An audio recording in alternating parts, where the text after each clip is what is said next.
BCom part first EFM paper first है business economics decision making techniques chapter के बारे में हम पढ़ रहे थे। इसमें नेक्स्ट हमारा प्रोग्राम है रेखीय कार्यक्रम लीनियर प्रोग्रामिंग। रेखीय कार्यक्रम जो है वो क्रियात्मक अनुसंधान की सबसे ही महत्वपूर्ण और सर्वाधिक उपयोग में लाई जाने वाली विधि है। रेखीय कार्यक्रम की जो विधि है उसका प्रयोग हम अधिकीकरण और न्यूनतमीकरण की ऐसी समस्याओं के समाधान के लिए करते हैं जहां पर निर्णयकर्ता को अनेक प्रतिबंधों के अंतर्गत निर्णय लेना होता है।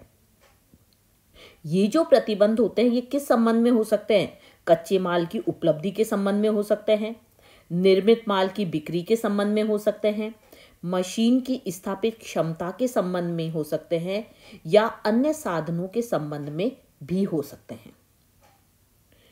रेखीय कार्यक्रम जो है वो दो शब्दों से मिलकर बना है, रेखीय और कार्यक्रम। तो रेखीय का अर्थ क्या है? रेखीय का अर्थ जो लगाया जाता है वो एक रेखा के संबंध में लगाया जाता है कि इस विधि के अंतर्गत जिन चरों का विश्लेषण हम करते हैं उनके मध्य जो संबंध पाया जाता है वो कैसा होता है? रेखीय होता है। एक सरल रेखा के द्वारा उसे व्यक्त किया जा सकता है। और कार्यक्रम का अर्थ यह है कि योजनाबद्ध कार्यक्रम या नियोजन या निर्णय तकनीक। तो हम ये कह सकते हैं कि रेखीय कार्यक्रम वो गणितीय प्रविधि है जो उन समस्याओं के अनुकूलतम प्रकार से हल के काम में लाई जाती है जिनमें चरों के मध्य सभी संबंध रेखीय होते हैं। रेखीय संबंध के बारे में परिभाषाएं भी काफी लोगों ने दी हैं। जैसे विलियम फोक्स ने कहा है कि रेखीय कार्यक्रम नियोजन की एक ऐसी तकनीक है। नियोजन का मतलब जो हम प्लानिंग करते हैं, जो योजना बनाते हैं। नियोजन की एक ऐसी तकनीक है जो किसी वस्तुनिष्ठ कार्य को निश्चित परिस्थिति प्रतिबंधों के ढांचे के भीतर न्यूनतम या अधिकतम होने की अनुमति देता है। न्यूनतम से मतलब क्या है यहाँ पे? लागत। और अधिकतम से मतलब क्या है? लाभ। यानी कि लागत को न्यूनतम करना और लाभ को अधिकतम करने में हमें सहायता प्रदान करता है। इसके बाद में हम देखेंगे रेखीय कार्यक्रम की विशेषताएं। रेखीय कार्यक्रम की विशेषताओं में पहली विशेषता है आपके रेखीय संबंध। रेखीय कार्यक्रम की जो समस्या उत्पन्न होती है उन समस्याओं के चरों के मध्य सभी संबंध जो हैं यहाँ पे रेखीय होते हैं। ये तो हम जानते ही हैं कि इसमें जो भी संबंध होगा वो समस्याओं के बीच में किस प्रकार का होगा? रेखीय होगा। तो रेखीय शब्द जो यहाँ पे दिया गया है उसका मतलब है आदान और प्रतिफल में आनुपातिक संबंध। यानी कि कुल उत्पादन में उसी अनुपात में वृद्धि होती है जिस अनुपात में उत्पादन के साधनों में वृद्धि की जाती है। तो यहाँ पर जो लक्ष्य फलन होता है वो भी क्या होता है? रेखीय होता है। तो रेखीय होने का मतलब यहाँ पे यह है कि चरों के मान को जिस अनुपात में बढ़ाया जाता है लक्ष्य फलन के मान में भी उसी अनुपात में वृद्धि की जाती है। दूसरा है आपके लक्ष्य फलन। प्रत्येक रेखीय कार्यक्रम की समस्या में एक भली प्रकार से परिभाषित लक्ष्य फलन होता है और एक उत्पादक का लक्ष्य फलन मूल रूप से लाभ को तो अधिकतमीकरण और लागत को न्यूनतमीकरण करना होता है। तीसरा है वैकल्पिक हलों की उपस्थिति। निर्णयन संबंधी किसी भी समस्या के लिए ये जरूरी है कि निर्णयकर्ता के पास उस समस्या के समाधान के लिए बहुत सारे विकल्प उपलब्ध हों, जिससे वो क्या कर सकता है, वो जो बहुत सारे विकल्प उपलब्ध हैं उन विकल्पों में से उस विकल्प को चुने जो उसके लक्ष्य फलन में सर्वाधिक सहायक सिद्ध हो। नेक्स्ट है साधनों की सीमितता। रेखीय कार्यक्रम प्रत्येक समस्या में कुछ इस प्रकार के प्रतिबंध दिए हुए होते हैं जो ये बताते हैं कि क्या करना चाहिए और क्या नहीं किया जा सकता।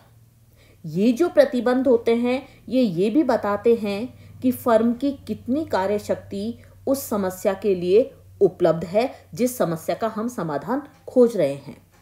फर्म के पास धन, मशीनें, कच्चा माल जो हैं वो विभिन्न साधन सीमित मात्रा में उपलब्ध हैं।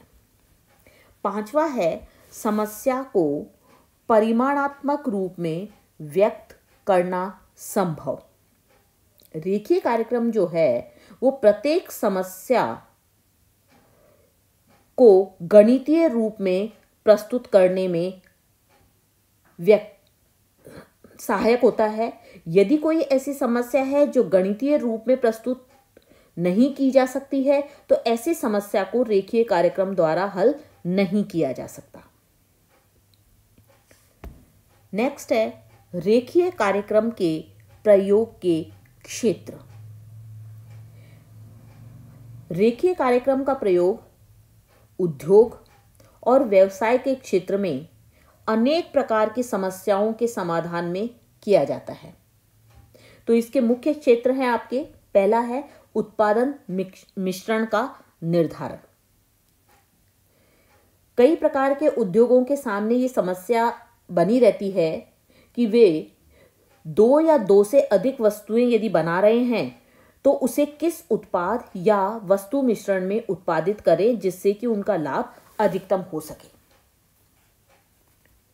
साथ ही कंपनी रेखीय कार्यक्रम द्वारा वो ये चाहती है कि उनका उत्पाद मिश्रण अनुकूलतम निर्धारित हो सके जिसको उत्पन्न करके कंपनी अधिकतम लाभ कमा सके। दूसरा है मिलावट का रूप निर्धारण। अनेक बार उद्योगों के सामने सर्वोत्तम मिलावट का रूप निर्धारित करने की समस्या भी उत्पन्न हो जाती है। तीसरा है खरीदने या निर्माण संबंधी निर्णय।